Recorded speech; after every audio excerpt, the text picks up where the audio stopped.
So, hello and good morning. Good morning. Hello and welcome back to the Improvement Season podcast. I was just thinking, like, where am I at right now? We are at the Improvement Season podcast. Last week I haven't been here due to health issues, but I really do hope that you've enjoyed the chat with Jess, that she was a good substitution for me. And yeah, here we are this time. Steve is still wearing the vest, still in a contest prep. And is the contest prep brain already kicking in? I don't think so. I think I'm pretty good. Like, I would say I'm in that. I think the first mesocycle worth of dieting is going to be that honeymoon phase, which I've described before, where it's just like, you're kind of like it. Weirdly, you almost enjoy the hunger. You enjoy the fact that you like eating food now, and like even like snacking on a carrot's all right. Like at the moment, it's all a bit novel, and I'm just like, oh, this is kind of cool. But I know things are going to get real for me quickly because they need to. Yeah. I was actually, for those that don't know, I guess my boom stand keeps raising my microphone. I need to. What is that? It's because I want it nearer my mouth, and I'm like trying to get it in that place. That never happens to mine. What is going on there? Oh, yours is nice and stiff. Mine's like pingy. It just pings up. Anyway, so maybe it'll get stiffer over time. I don't know. Where was I? So yeah, I was going to say, those that don't know, like, I don't have a coach for this year. Last contest prep, I didn't have a coach either, but I was consulting with Broderick primarily quite regularly towards the end of my contest prep, and Jared a little bit too. But this time round, I've asked Pascal if he's happy to like be in my corner in that regard. And essentially, if I was to say, if anyone was like, who's your coach? And if I had to name someone, it would be Pascal this time. Just because, I mean, like we've spoken about before, Pascal knows me very well, better than like any other coach would be able to. So he'll be able to help me. I can't remember where I was going with that actually, but I was just describing that as part of the coaching process. So yeah, still in prep. Things are going fairly smooth. I'm actually probably just making an adjustment today. I was just looking back at my previous, when I was like 200 and dropped down to 180, I was looking at the adjustments I needed to make. And I can't believe I was doing like 18,000 steps back then. I thought I was doing a lot now. I'm doing like 15,000 on average. So I needed to drop my calories. I dropped them to like 2,400. And I just dropped and dropped and dropped. Before that, I was on like 2.6, 2.7, and the weight wasn't coming off. So I've decided just to drop my calories by like 100, and I'm extending the time I'm wearing the weighted vest by a couple of hours, which includes another walk to the gym and back.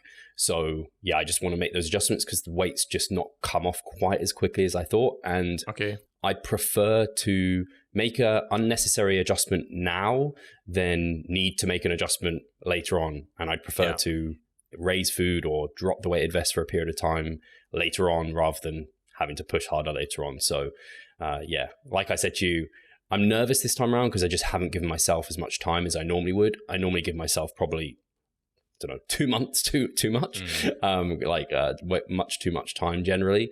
So, and I'm also focusing probably a little bit too heavily that it's my first show, that I'm like, I need to be 100% ready for my first show. But in my head, I was always hopefully qualifying for finals, and then had finals in like another month after that, which gives me a bunch more time. I'm still nervous about qualifying though, because I have no idea what the competition is going to be and everything like that. So but I mean, nothing's guaranteed in this game. Yeah. And we've talked about it so often. You should only focus on the things that you can control. And it could just be one of those unfortunate events where two world-class athletes, or even three, are just competing against you, and you stand no chance because they are also the ones that would win the worlds, for example. And would you then be disappointed? Actually, you shouldn't be, right? Because you competed against the best then. Yeah. And something, I just thought about it this morning. I'd like to know your opinion. You probably don't. It doesn't matter what your opinion is really, but I'll just throw it at you. I'm thinking of doing, because I've done a photo shoot every time, and I'm thinking of doing another one. But I'm thinking of doing a bit of a different one, like with my lightsaber, and do some like shots with it like on, and like the light of the lightsaber like hits my striations. Yeah. I mean, you could probably do a couple of shots with those as well, right? Yeah. It's just, without discrediting the photographers in the UK, but it's like two people who are basically doing all of the fitness shoots in the UK. And that's why every single fitness shoot and also pictures look the same. And it could be that I'm just like, I don't know, too spoiled because I was coming from the photography business and I don't like it when everything just looks the same. Right? And it's so maybe that's could even find someone really. Who is not specialized in fitness, but still does a good work because he just knows how to photograph people, right? And so for me, it's always refreshing when I see someone who had a photo shoot who didn't go to those typical guys. Yeah. And once again, this is discrediting the photographers because the people are approaching them, right? It's not their fault. Yeah. It's more like, okay, this is what the majority of people want, but it's refreshing to see some other pictures at times. You know what I mean? Yeah. I for sure want to do it with a different photographer, just because, not to discredit the guy I went with, who I think is great. He's done like a few of our clients as well, SNH, Simon Howard. He's great, but the shots are quite similar, like you said, and I want to do something different this time round. So that's why I was like, I might see if there's someone. The good thing is with someone who, like, if I get Charlotte to take a photo of me and it's like, I want to show off my muscles, she don't fucking got a clue. I'm like, why did you take it like that? That looks awful. Like, can't you angle it right? So you kind of need someone who kind of gets what, like, you're trying to show off the muscles. Yeah, so, absolutely. There's a middle ground there. But people want to hear about why you weren't here last week, Pascal, how you're doing. And you're sounding much better, thankfully, than you were, I mean, just days ago. Yeah, I am also. So the last 2 days, I was making huge jumps and actually feeling better again. Like, massive jumps forward. Now, the last blood results I've taken on Tuesday, and my liver values were still very much elevated, even more so than the days prior to that. So to rewind 2 weeks back, exactly 2 weeks to the dot, on the day when we've recorded the Improvement Season podcast, on that night, all just went south, and I was just like experiencing, what's it called again?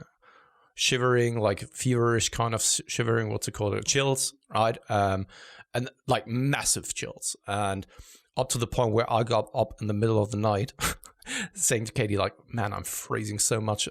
My jaw was just like bibbering the entire time. I was then taking on clothes, was putting like 3 blankets above me, and also like a warming flask. And it was then enough to actually keep me warm. And that was the point where I should have realized to go to the hospital because I was feeling awful, right? And I thought, though, that I may have had something bad to eat, that it's food poisoning, because it was so similar to what I've experienced like years back when I had food poisoning, but nothing came out. I didn't vomit, I didn't have diarrhea or so, and that should have been like the signal for me to actually go to the hospital. Then 2 days passed, still chills the entire time, like moments where I had chills, then moments where I was massively hot. During the night, I was sweating so much, it was insane. I was like as if I came out of a bathtub. That's how wet I woke up in the middle of the night. And then 4 days have passed because my mom-in-law, who's also my doctor, she was on a camper trip together with Hugo, so my son. So when she came back, then it was first when also the bank holiday period was over, and I was able to go to her clinic. So she and we were running through some plots, and it came back quite frightening with thrombocytes below 75 of a reading.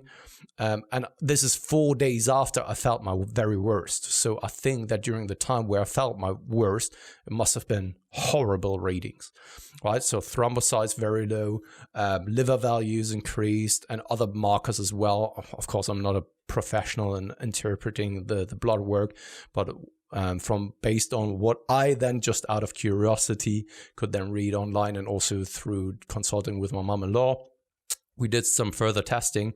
Then she did another analysis on a certain blood marker to figure out whether I got a bacterial infection. And that one came back also very elevated in conjunction with the CPR rating, which is for inflammation overall, very much elevated. So I jumped on antibiotics, 2 antibiotics, one systemic antibiotic and one for my intestines, because I was having some kind of digestive issues. We weren't sure whether it was due to the intestines, that there is a bacterial infection going on there. The thing is, one of those readings came back very elevated, which was a concern, especially considering that it was 4 days after, with my chills and all that kind of stuff. It was elevated to the extent that it indicated that I had a mild sepsis, so basically blood poisoning. And once again, I assume, and she assumed, that it was much more elevated during the time where I felt my worst. I should have gotten to the hospital, because especially when it comes to sepsis, and I wasn't aware of that, it is very, very, very deadly. So it can actually, when it spreads, the chance of survival decreases with every single hour that you're not getting it treated. So here we are now. Right now, we are also testing my blood for a specific marker based on whether I may have an overreaction to the biotech vaccine, because a lot of the blood markers were very, very similar to overreactions to the AstraZeneca vaccine, which normally was only seen and observed in younger females. So when it comes to thrombocytes and stuff like that. So right now we are also in the midst of testing that marker. Seems to be a much more complex thing to do, because that is already in the laboratory since over a week. So we can't really outrule that. But right now we are also, looking into that one as well, whether it was a reaction to the vaccine, or whether it was truly a bacterial infection. Or maybe there was just like a unfortunate coincidence where both things took place at the same time, where the immune system was just like impacted because of that, and then something happened, right? Overall, though, I couldn't train for the last 2 weeks, just because. So in the first week, I didn't also even think of going to the gym because I felt that bad. The only time I felt worse was when I was like, what was it? I must have been 18 or 19 when I had a lung infection. And as some people may be aware of, lung infections can be deadly as well when not treated appropriately. And that was an awful experience. I do remember that one. I was unconscious like twice during that time, just because it was so severe. And that was the second most severe illness that I've ever experienced. And now it's slowly getting better. After the podcast, I will get bloods done once again, just to see whether my liver values have kind of normalized. Yesterday, I was getting an MRI scan just to see whether there is any kind of sinus thrombose or so. And yeah, but I think that I got the worst behind me now. So yeah, crazy stuff. Right now, I'm still in the midst of just like digesting what has happened. And it just makes me very much reconsider many, many things in my life, to be honest. Of course, this is maybe something, so when it was, or when it turns out, if it turns out to be a bacterial infection, this is something that you can only influence to or control to a certain extent, right? This can always happen. But this, in conjunction with my health issues I had at the beginning of the year, it just makes you think about how you want to approach certain things, such as, I don't know, am I really living a healthy lifestyle? Right? Something like that, because I don't want to drop that in my 30s, in my 40s, in my 50s. And I told you about it, was even talked about it here on the podcast at some point. I want you to see my kids grow up. Yeah, right. Of course. And that just makes you reevaluate a lot of things, especially just thinking about what could have been the worst case, right? It could have been nothing, right? But I mean, the blood markers were quite frightening, and yeah. That's what, I mean, these sort of events really do to you. It's kind of a bit of a weird silver lining in some ways, because it does make you appreciate life a lot more when it gets not close to taken away from you. I guess it was kind of close to taken away from you, but certainly downgraded a heck of a lot from where you are now. Like you had troubles with your eyesight. You just imagine, like, actually, if you lost your eyesight, like, now you appreciate your eyesight a heck of a lot more. Things like this. I guess, I mean, in terms of, I'm just thinking, I imagine the listeners are as well, like, in terms of your lifestyle and how healthy you are, I can't imagine you could do a lot more to improve. Like, I don't know, I think you probably, or at least you live a lot healthier than the majority of the population.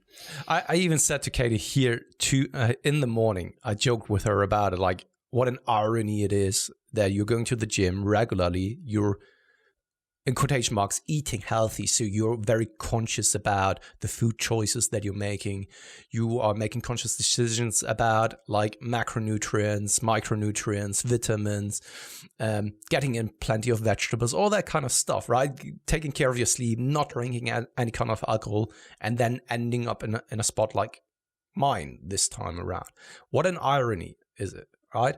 So I was just thinking, like, maybe I should also incorporate more. So first and foremost, lose more weight, so that my body fat setting point is also, or range is a little bit lower, because we just know from the scientific literature that a lighter individual is living a longer and healthier life, generally speaking, statistically speaking, and also perhaps reincorporating some form of slight cardiovascular work. And even if it's just like twice per week, riding my bicycle, which I did in the past quite often due to commuting to work and back and forth. Right now, I'm not doing any kind of cardio at all, right? So something like that makes you just like really consider a lot of things. Of course, I don't just want to talk about what has been going on with me. I also want to talk about what my takeaways were, and also the things that I realized for myself, so that some people who are listening to this episode who may experiencing something similar, doesn't have to be that kind of illness or so, but maybe even a prolonged injury or some kind of other sickness that prevents them from going to the gym or so, what they can do in that situation. Because for me personally, when I had my food poisoning, and that was in 2013, I was still able to chalk down some protein the next days and hit my protein targets. And after a couple of days, I was back in the gym.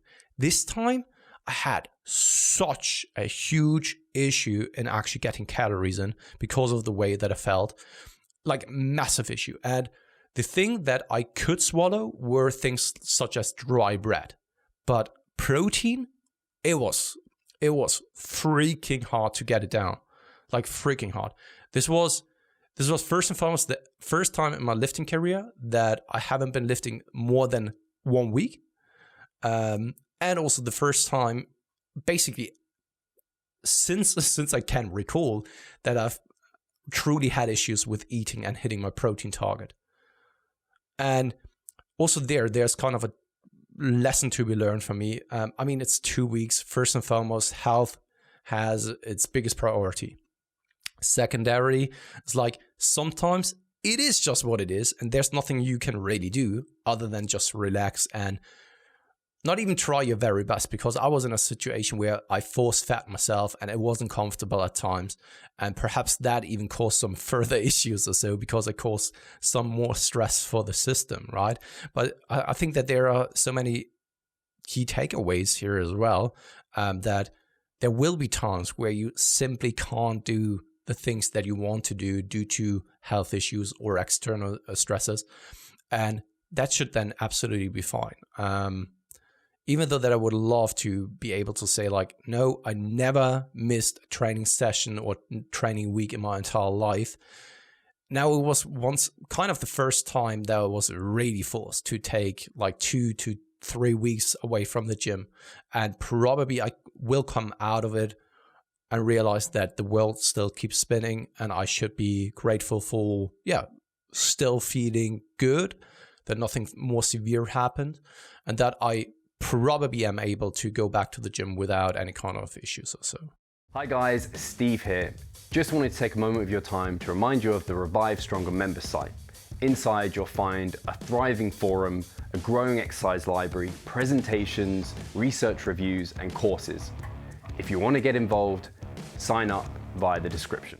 Yeah, I imagine in a month's time, once you've been back training, you'll be like, this will be kind of long forgotten. It's crazy how quickly you forget like how bad something can feel and how worried you feel about or anxious you feel about not hitting protein or getting your training done. But I think that's really helpful for people to hear, where it's like this is your career, right? And I don't know about you, Pascal, but I think you probably treat your training like part of your job in some ways. Yeah, you feel like you're not doing your job if you're not eating well and you're not getting your kind of training done. So it's a big part of our lifestyle. So when that's stripped away, it's good that you have that kind of almost stoic kind of mindset where you're like, probably took you a day or two to kind of accept it, but then you accept it and you're like, okay, it will come back. But that's a different problem in itself, because it was the first time also ever since I became self-employed that I was really, really confronted with the problems and downsides of being self-employed,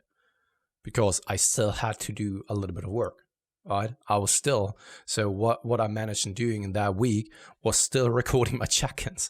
And now looking back in hindsight, I honestly don't know how I managed that, because I felt so terrible.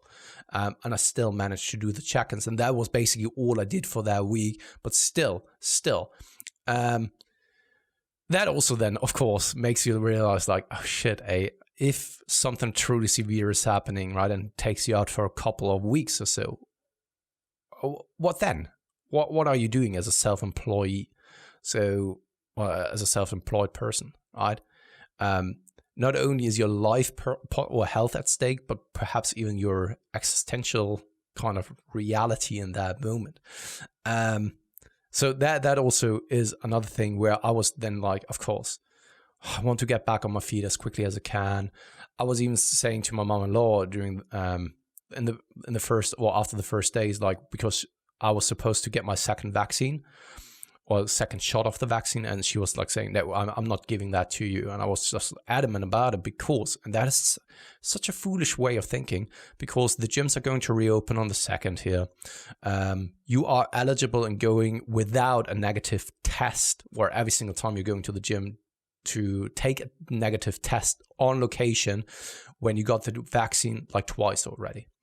And I was just like, I don't want to take that negative test each and every single time I'm going there. This is inconvenient. This is it's come up with a lot of costs as well, because I need to come up with those negative tests each and every single time I'm going, and I don't want to. And now looking back in hindsight, I was just like, what the fuck is wrong with you? Right? But this is also then, of course, going into. I'm taking that into consideration, or I'm thinking that way, because it's more than just like going to the gym because I enjoy it. It is also a little bit like the job and occupation that you're doing, right? And of course, you then have the feeling like, okay, when I'm not going to the gym, I miss so much out on the progress that I'm capable of doing for my job, that this is something that I barely can catch up again. I don't know what you think about that, Steve. No, I mean, I'm the exact same way. So whenever like a routine or structure is taken away from me, I love the control aspect of like training nutrition. And so whenever that's taken away, it definitely stresses me quite a lot. So I imagine I would have been similar to you, where I would have been kind of a bit short-sighted and wanted to get like the second vaccine, because I mean, the gym's super important, but like you're kind of realizing in hindsight, that was probably a little bit of an extreme approach to have taken in those circumstances. I think a lot of people will be able to relate to you as well. Some probably think you're crazy, I think so, but we have a few crazy listeners who will be like, yeah, I probably would have tried to have forced it as well, because you haven't been in the gym for how long now? It's been a ridiculous amount of time. 2 weeks. Once again, even in the gym, like the gym itself. Oh yeah, months, over 6 months now, and it's mad. That is even. Also, there's an irony in there, right? I've been waiting to go back to the gym since like 6 months. I could have gotten twice the vaccine without that needing to always take a negative test. So it could have turned out that I'm just going back to the gym on the 2nd, and this is back to normal. And then all of a sudden, I had 6 months time to just feel that shitty, and all of a sudden it needs to happen now. But yeah, This year has not been that generous to me, to us, my family. without going too much into detail, but Tony also was in the hospital like for the third time, causes an additional stress, of course. Third time in this year only. So it's a lot to swallow this year, to be honest. And I would be very, very thankful if all of those complications come to a halt now. Yeah, we need like honestly, it's psychologically very, very demanding what has happened here in the first half of this year. Saying you can't catch a break, so now the rest of the year needs to be your break, where everything just runs smoothly, no complications. You can get back in. What are you planning then? Are you planning to go back into the gym when they open and just take the test until you've got your vaccines again? Yeah, so the plan is for now going to my mom-in-law today, getting another round of blood tests. Thrombocytes and all that kind of stuff has seemingly recovered the last time, just the liver values were still elevated. Could also be due to like supplementation even, because a lot of those hard cap supplements are metabolized in the liver as well. But then of course also the antibiotics, right? I was on 2 antibiotics. I was on ibuprofen as well the entire time. So possibly alongside with, if it was a bacterial infection, could have just like been a lot for the liver to digest in that short period of time. So I hope that the liver values are now even better than the last time. And then once I feel better by next week, I will go to the gym. I think so. Because right now, I even said it to Katie, I feel like 80 to 90% like my old self now. And that was just awesome. Like over the past 2 days, it was like exponentially increased kind of. And I really do hope that it just continues to be like that, so that I'm just like fresh and recovered for then going back to the gym. One more thing that I wanted to talk about is in regards then to food. So over the past couple of days, I already elaborated that I had a hard time actually then eating. And in the end, it made me realize, like, once again, to just like reconsider what it is that you're normally eating on a daily and also weekly basis. And for me personally, it was also kind of resetting everything. And I was trying my very best to maintain my body weight because I couldn't train. I could have easily lost like 5-6 kilograms if I didn't force feed myself. So it has its pros, it has its cons, because I was force feeding myself. I was probably causing a little bit more stress for the system. But if I hadn't done that, I would have probably lost like 5 to 6 kilograms. And I promise you that, because I've even lost like 2 kilograms over the past 2 weeks. And I was trying to get onto my calories, right? And that is just like 2 kilograms gone. Of course, glycogen is playing into that as well. But for me personally, it was just important to not deviate too drastically from my body weight as well. And also, of course, aid the recovery process, giving the body a little bit more calories to play with, so that hopefully, I don't know how broish that sounds, the body has more energy, resources to pull from in order to perhaps fight the disease. I don't know. But yeah, right now, I think that I'm then in a hopefully good spot to move forward. But once again, first we need to get those liver values back, being somewhat in a relatively safe zone. So yeah,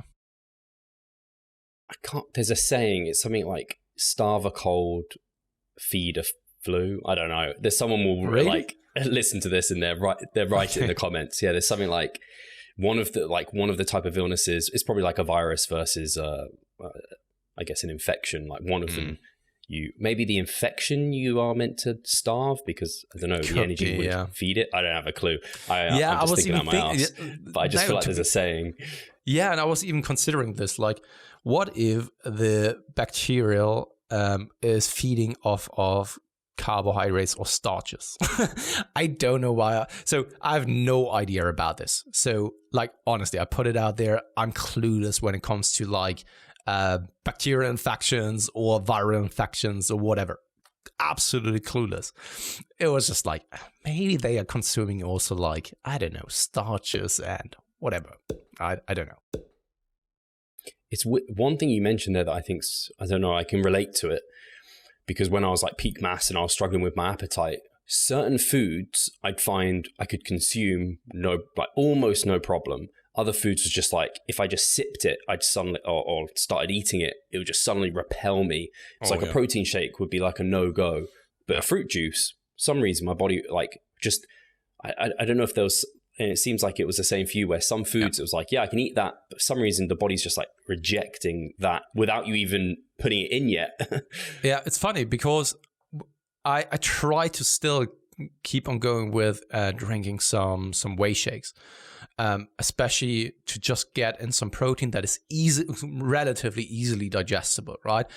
But the whey shakes that I have at home, it's for once it's chocolate and the other one is apple cinnamon, and both are actually sweet. However, they are not too overly sweet normally for me. I actually quite enjoy the chocolate one. It's chocolate brownie, just by the way. And I quite enjoy that one. But over those days, I actually mixed it and then I just smelled it and I was already getting a little bit sick by it. It's crazy. Like some foods were just like, oh, I can't swallow that now. And then I did it, but I didn't feel great afterwards, right? And there were other things as well. And primarily, and I know how weird it sounds, primarily it was protein sources. Like you know me, I normally always eat quark. I haven't eaten quark in now 1.5 weeks because it's just, I don't know, I can't. I opted now over the past 3 days for yogurt and skyr. So that's where, the yogurt I'm blending with some kind of casein, just like neutral flavored casein.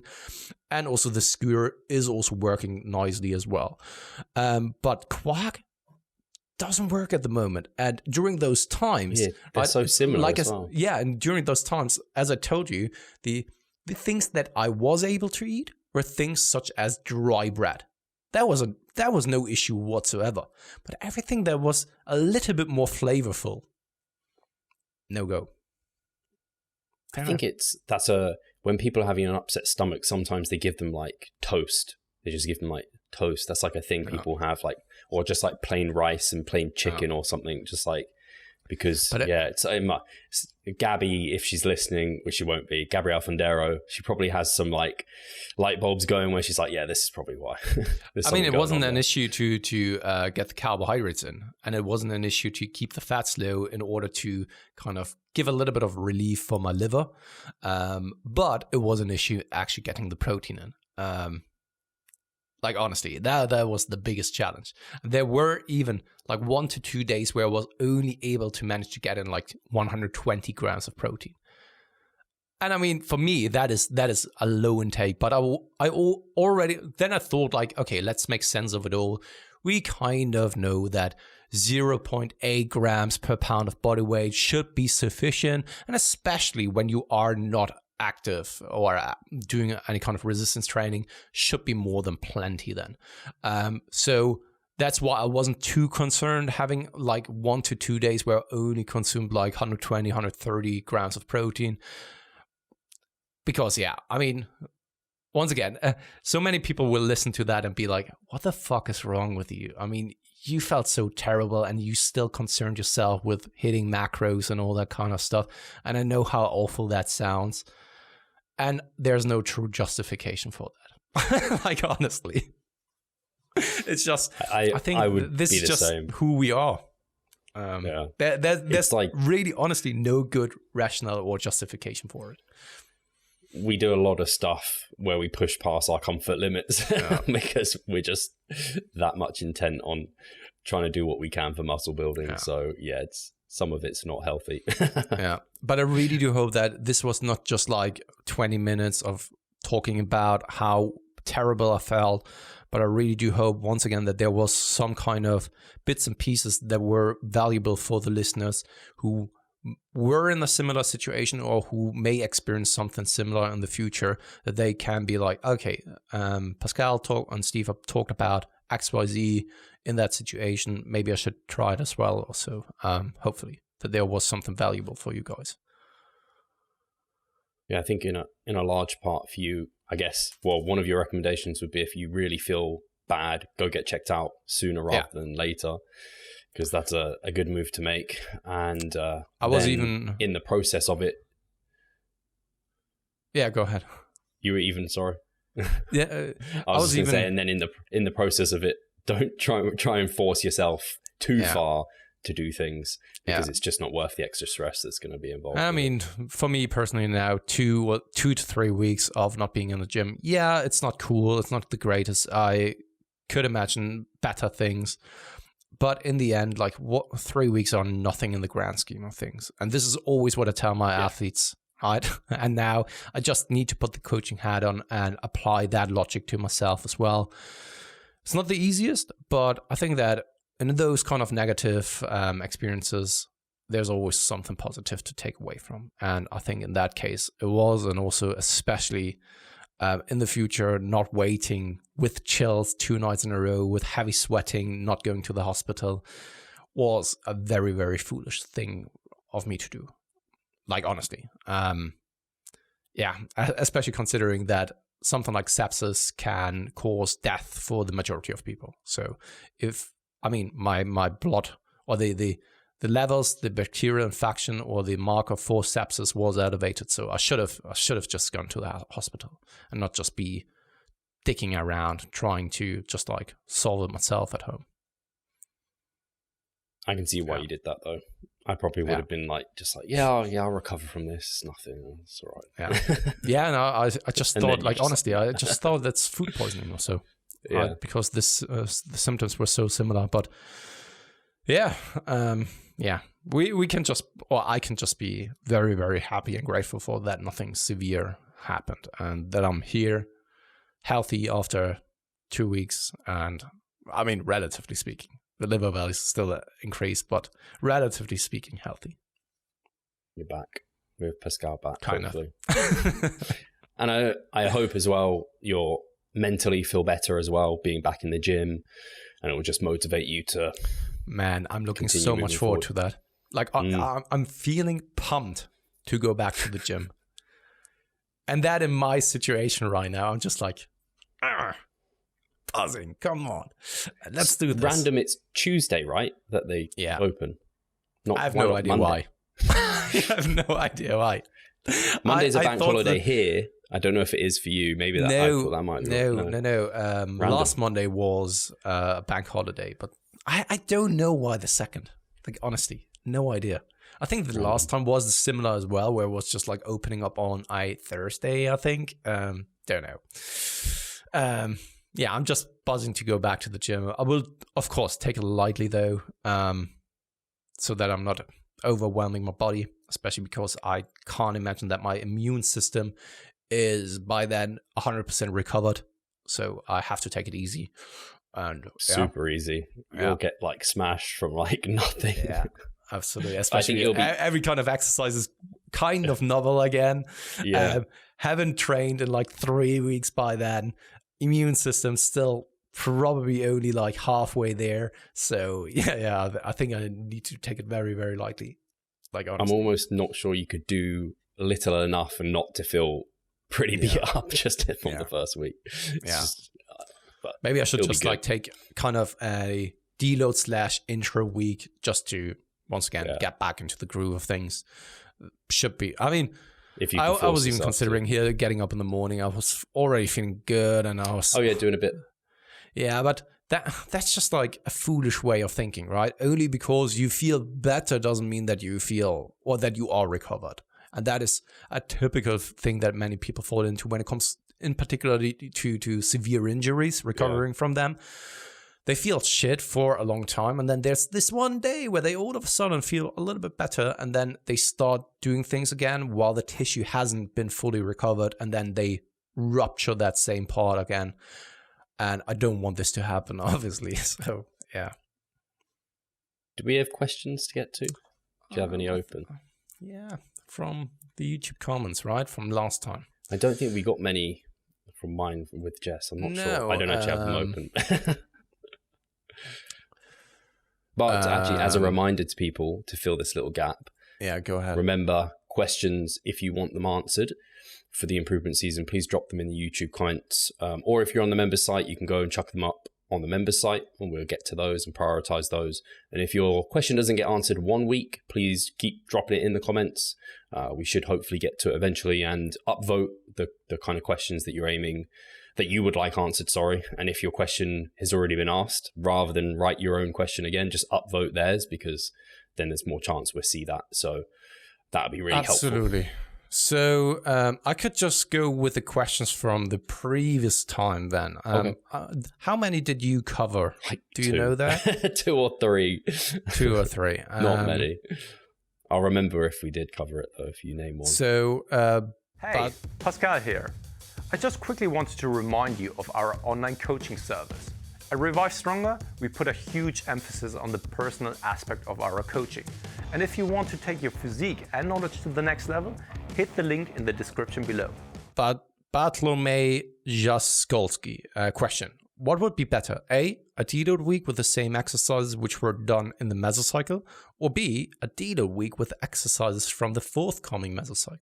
Cool. So this is something we've definitely spoken about, at least here or there, maybe not specifically answering a question on it. I think we're both on the same page with this, where, again, this is one of the things me and Jess talked about it, where you hear things like you read it in a book or something, but then in practice, you might deviate from it slightly whilst you still abide by the overall principles. So by the book, you might say you should be deloading the exercises of the mesocycle you've been doing, so you don't induce novelty and a new stress and potentially damage, because the goal of the deload is to recover.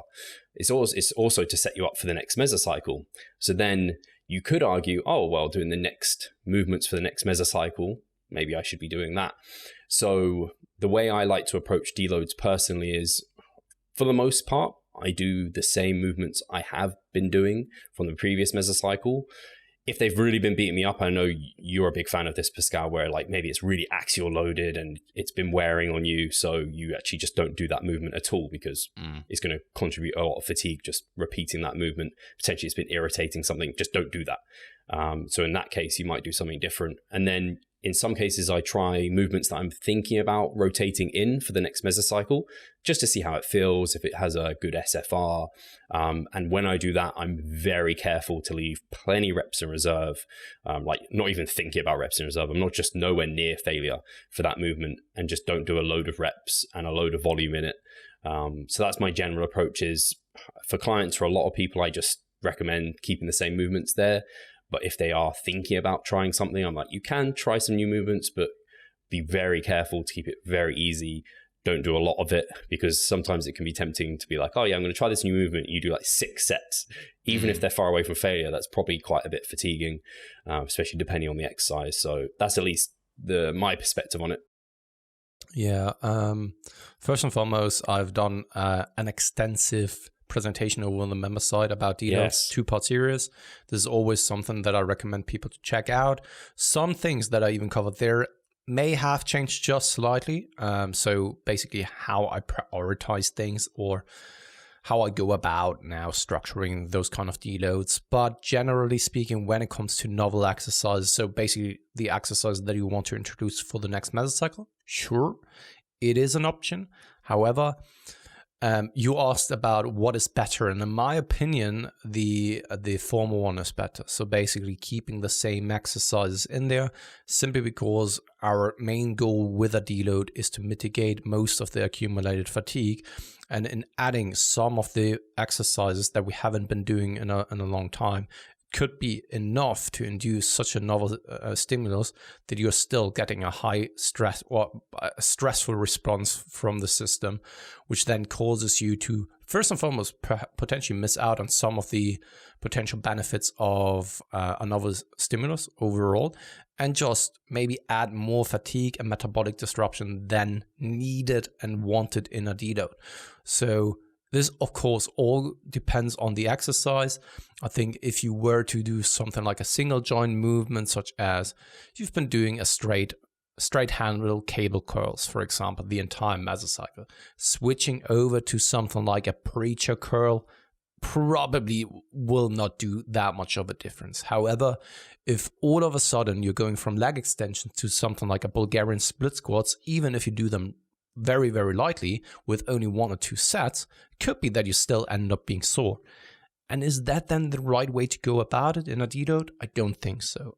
So be very careful with how you set it up. That's basically the gist of things. Yeah, I think you can always come back to like the overarching goal of what you're doing. So like deload, we want to be recovering. So like everything that you suggest to do in a deload, like, I don't know, go into a harsher deficit, or like do an AMRAP set, or like to failure, or whatever it is, try some new really damaging exercise like a Bulgarian split squat and push, don't know, similar volumes and kind of close proximity to failure. It's like, is that going to help recovery or not? Yeah. And if your answer is no, it's not going to help recovery and potentially even harm recovery, then yeah, don't do that shit. Yeah, absolutely. The simplest method is what you said is probably the best way to go about things. Keep the same exercises, go real light, real easy. Just maintain your fitness, dissipate fatigue. That's the fail-safe approach. That's what I was going for. Yeah. So moving on to the next question from Schwerathlet Klassiker. It's on German though, and I try to keep it just like brief. I had a look over it already, so I'm not trying to read it out loudly and try to translate it immediately. His question was basically, on off days, which aren't really feasible for him most of the time because he simply doesn't have that much time available. Is it then all right to still do low systemically fatiguing isolation movements on those off days because it's not systemically that demanding and fatiguing? So basically, when you normally have a rest day, do something like dumbbell lateral raises, reverse flies, curls. Is that still acceptable, or should you still be doing a complete rest day? So I guess, is he suggesting training 7 days a week, not having rest days, or maybe not? Yeah, hard to decide. Could be. That. Maybe. So he didn't elaborate on why he's he doesn't really have time in order to take those rest days. He just says out of time issues, he isn't able to do that. Maybe because he has so little time available throughout the week that he needs to split it up into very, very short sessions throughout the entire week, and then ends up training maybe 7 days out of the week. Could be, right? Let's just assume now, theoretically speaking, that's the case. Okay. Yeah, because first of all, if he's training, and I think you'll be the same with me, Pascal, it's not a rest day if you're training. Like, it's just not a rest day. Yeah. So you're still going to the gym, or even if you're doing weights at home, like, you're still training. So ultimately, you can't call that a rest day. Oh, wait a second. Just to elaborate. So out of time constraints, by the end of a workout, he's having issues incorporating those ISO movements. So in order to still get the volume in for those body parts, is it okay to do it on rest days? Right. All right. Cool. So, yeah, I mean, say maybe he's training 4 days a week and then has a bunch of accessory lifts. I remember Brad Loomis, a long time ago, I remember him talking about this, where he didn't even have he might have had some structure of when he did some movements, but he kind of almost had like, I have all these exercises, all this volume, and I just need to like tick off when I've done it. So like by the end of the week, I've done it. So it's just like volume that I need to get done in the week. I think that can work for people. I think it's a simplified approach to think, like, if one person is doing this much volume and the other person's doing this much, doesn't matter how they split it up through the week, they're going to get identical results. I think there is some nuance to that discussion, but for a lot of people, as long as you get the volume done in the week, it doesn't matter a huge deal, assuming it's still good quality, that you're getting it done by the end of the week. I'm a bit uncomfortable with someone not having any rest days. I tend to just like, I don't think I have a really solid argument to say that someone has to have one rest day. I don't think I can say from like a recovery perspective or from like a psychological perspective or whatever that there are one rest day is an absolute must. I don't think I have strong enough rationale for that. I just really like someone to have that one rest day, and it feels a bit kind of excessive to me in some way to have every single day going. There's something about having a full day off the gym, even 2 days back to back. Like that's so much recovery that you get. And I almost feel like they build upon one another. So I like someone to have at least one rest day. So if this is like one of my clients was just like training 4 days a week, some of his sessions for some like isolation movements, like the delts and stuff, they're like, could I do this on like a 5th day where it's just like a cleanup session for the stuff that I missed in the other ones? And then I have like 1 or 2 rest days afterwards and I go into the next week. If it's still good quality within those sessions and it's not like excessive amounts of volume, then I would probably say, yeah, you could do that. And if this was a recurring thing, and if this is a recurring thing for this guy, I would say, why don't you modify your split? Like if you know you always miss off this work, why don't you modify it so that you know you can get it in somehow within a training split where it is a little bit more kind of your stress response, adaptation curves are considered. You know that if you train that muscle that day, it's not going to impact the next day's session, because you could have that way like, oh, I did my pull session or whatever session, I missed my biceps. So you train your biceps, but then that impacts the next like pull day or something because it's not kind of recovered by that point, because it's not in your split how you're meant to do it. Because you should hopefully have a frequency of like the muscle groups are recovered by the next time they're trained. So if you have that planned like that, that works. But if you start playing around where you do stuff, it might not start working like you wanted it to. So I think, yes, he can, but it has to be really well thought out and take into consideration recovery times and make sure he's having 1 rest day. And if it's something consistent, he could probably actually think ahead and split out his training split a little bit better across the week. That's at least my thoughts. Yeah, I have nothing to add there in that regard. I was just thinking, I have my rationale for actually always implementing some rest days. But same as you, now thinking about it critically, do I really have a strong fundamental reason against it? Because it's not black and white. You could probably set up a program in a particular manner, a way that still allows you to recover quite nicely and be able to train 7 days out of the week. And is that then just something that we fell victim of just parroting? Because everyone says, like, you need to at least have 1 rest day in the week because it's beneficial, that you start just like taking this as reality. It just made me think now, because you brought it up and said, like, I don't really have a very strong argument to be made to not train 7 days, especially when you're doing something like very, very low systemically fatiguing exercises, such as lateral raises and curls. I can't see them being so systemically fatiguing that it causes your entire system just to collapse over time, especially when it's not like always taking to failure with 20 sets or so, right? But more so just a reasonable amount of volume that you simply couldn't finish on that particular day. But overall, in summation, it's still the same. However, once again, that just brings me then to the other point of like twice daily training. Those who have experienced twice daily training can tell you that even if you're doing the same amount of volume but splitting it up across several sessions, it's more systemically fatiguing than trying it in 5 sessions only, but needing it to do it now in 10 sessions or so. So it could then be that it is still, after all, too systemically fatiguing. Maybe just to such a small extent that you could do this for a long period of time, but would potentially hit a wall earlier than the one who would still train with the same amount of volume, same intensity, but is always having a rest day in between. Yeah, it just makes me think of whether we are just parroting when it comes to that. Yeah, that's why I still, for some reason, I still feel like I want to recommend 1 rest day. I think there's something about that being like, we take our deload for the mesocycle to recover us enough for a productive mesocycle. There's something about those rest days recovering you enough for then some more good hard training. Whether or not that's completely physiological, I'm not sure, because like you said, like if you spread it out, why would that be a problem to just like do a 30-minute session on your rest day that's like just delts and biceps or something? It's not super fatiguing.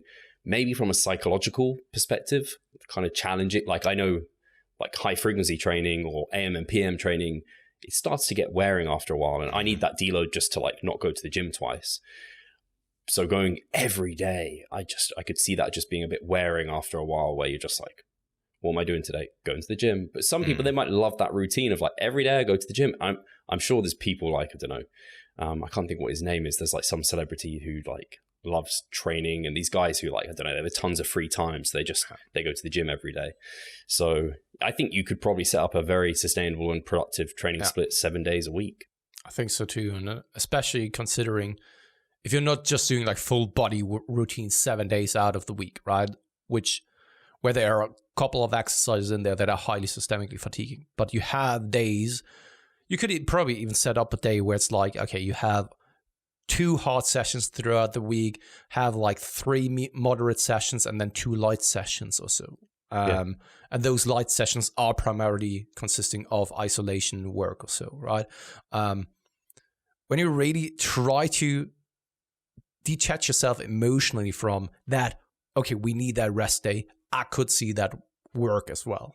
How sustainable that is, also with a private lifestyle of like being able to train like 7 days, 365 days out of the year, could be a challenge in it for itself. But saying that you always need a rest day, so I'm not well versed enough in the scientific literature around that, but I could even consider or imagine that the considerations that are out there are also stemming from endurance training. And I could see that a rest day is very much needed after you running like, I don't know, 20 miles per day or so for like 5-6 days straight, because there are also other, the total amount of tension and the total amount of exhaustion is basically so much more than just like a workout. Because the time on attention for us, how long is a workout really? So without rest times, just the time on attention, it's not that long, right? And if you then compare it to other sports, I don't know. I could see that 7 days out of the week could work if you're intelligent about it, but that doesn't mean that I would promote that, to be honest. I just think of like an easy example is me training 6 days a week. On my Saturday session, I do like back and I do some like triceps, biceps, and delts. What would the problem be with me just doing my back on Saturday and then on Sunday doing like my arms and delts? Probably it depends on what I'm doing on Monday then, but arms and like biceps and delts, they're probably recovered by the time it's Monday anyway.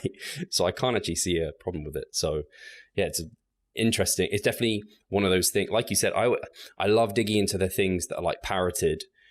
And I'm like, why does everyone say that? Because there's a few things. I can't think of any others off the top of my head.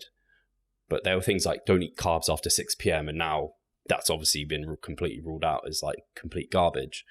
But it might be small things like, I don't know, don't train your front delts. And then suddenly we dig into that and it's like, oh, actually, everyone should be training their front delts. But not that that's one I believe in. But no, absolutely. We're coming up on time. The other questions are a little bit longer, though. So let's leave it here then.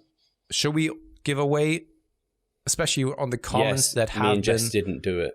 Yeah, so we're doing a giveaway on episode 196, so the one where I was participating the last time, all right?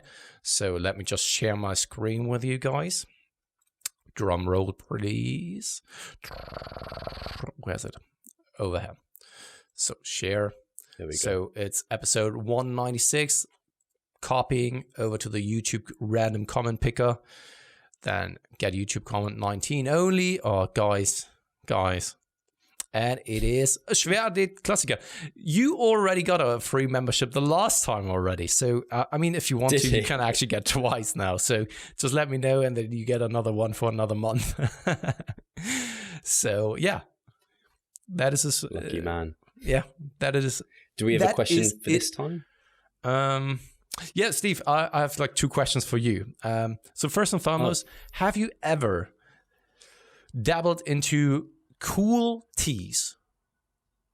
So with like just iced like teas? No, normal. So cold teas. So like a black tea. Is it cold? Is it filled up with cold water? So you're just pouring cold water, over it. Because Katie actually got us like some tea bags here, melon taste and peach and all that kind of stuff, where you're just pouring cold water over it. And it is freaking amazing. Like, honestly, if you're sick and tired of like plain water, get that. Right? Get that. So you've never done that? I don't think so, no. So it doesn't sound like the question for this week. You know, I have like no tea in the flat. Like the ones I've stolen from. You're not British. It's not stolen. They give you the hotel. Yeah, no, I know. true. I don't drink tea at all. So the very important question for this week is dry toilet paper or wet toilet paper, Steve? What? Dry. People use wet toilet paper regularly. Yeah, absolutely. Surely that's just when you've had a problem. No.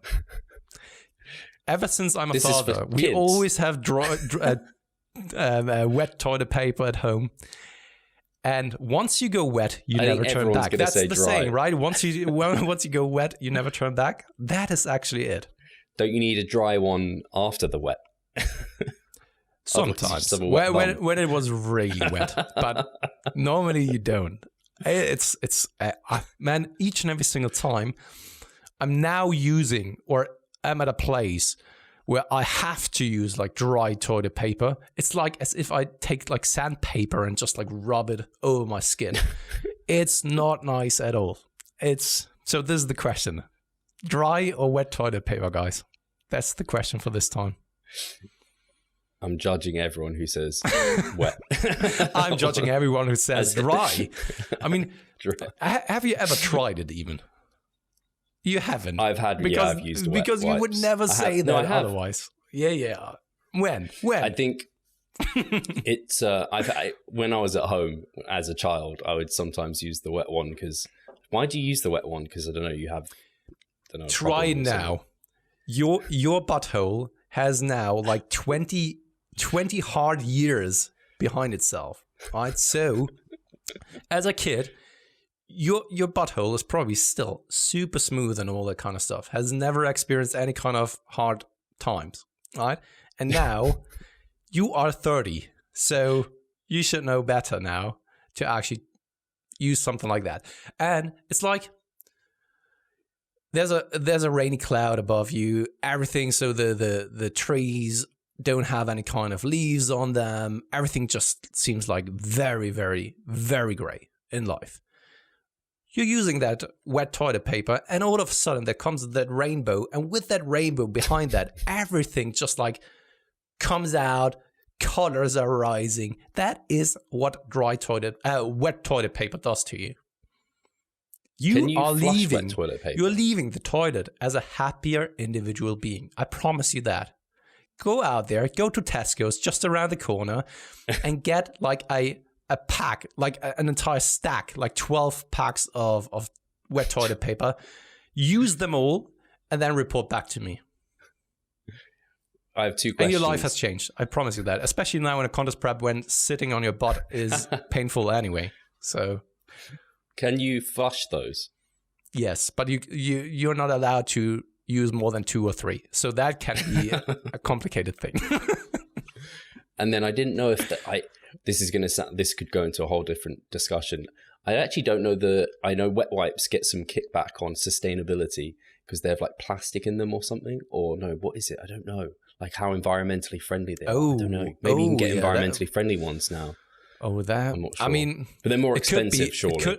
It could be that my They're carbon. luxury.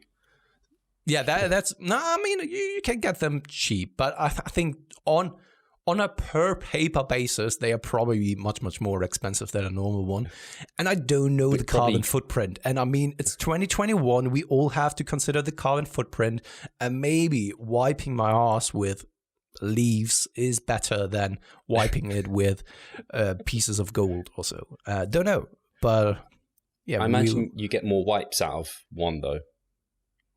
One piece of wet is one. Stronger, and yeah, you get a bit more out of one. Yeah, and it's just, it's just heaven.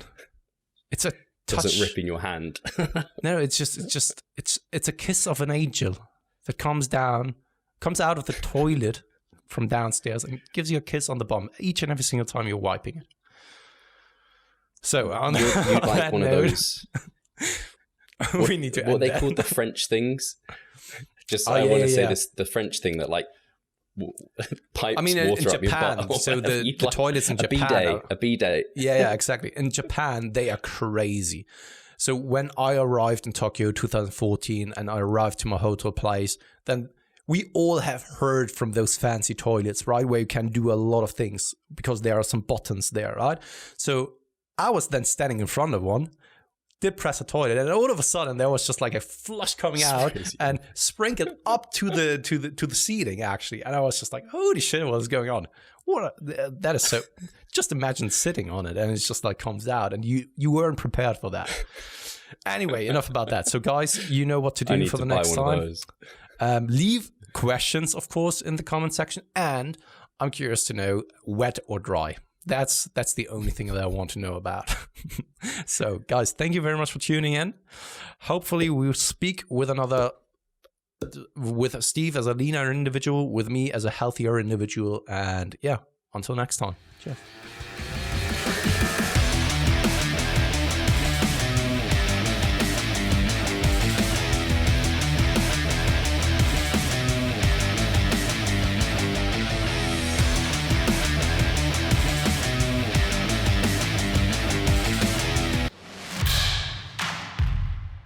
So I'm Steve Hall, founder of Revive Stronger and a coach of Revive Stronger. My name is Pascal Flor. I'm the co-owner of Revive Stronger and also a coach, of course. Revive Stronger has probably been going solidly for 3 years, roughly about 3 years. Revive Stronger, to me, it is becoming kind of my child, my foster child. It's the gathering and getting together of like-minded people. We've been expanding the coaching team, which is helping us help more people, but each coach can only help a certain number of people. Right now, it's all over the place. We have YouTube, we have Facebook, we have Instagram, but there isn't that community aspect behind that. And so the next step for us is developing a membership site. So basically, we want to create a family and a community that is then benefiting from another.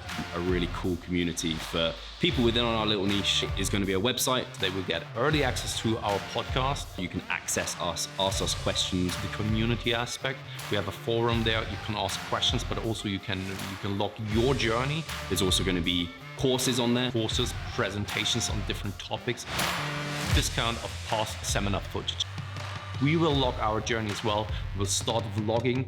We're going to have documentaries. Our entire athletic journey. Furthermore, they get access to an exercise video library. The exercises that we love for hypertrophy and maximizing hypertrophy, we're going to go through those in depth, telling you how to execute them. We kept them concise and also mobile friendly so that you can watch them in between your sets. I'm super excited to grow this community. The amount of value that we're going to be delivering is huge, and I'd love you to be part of it. You will get so much out of that. I'll see you inside.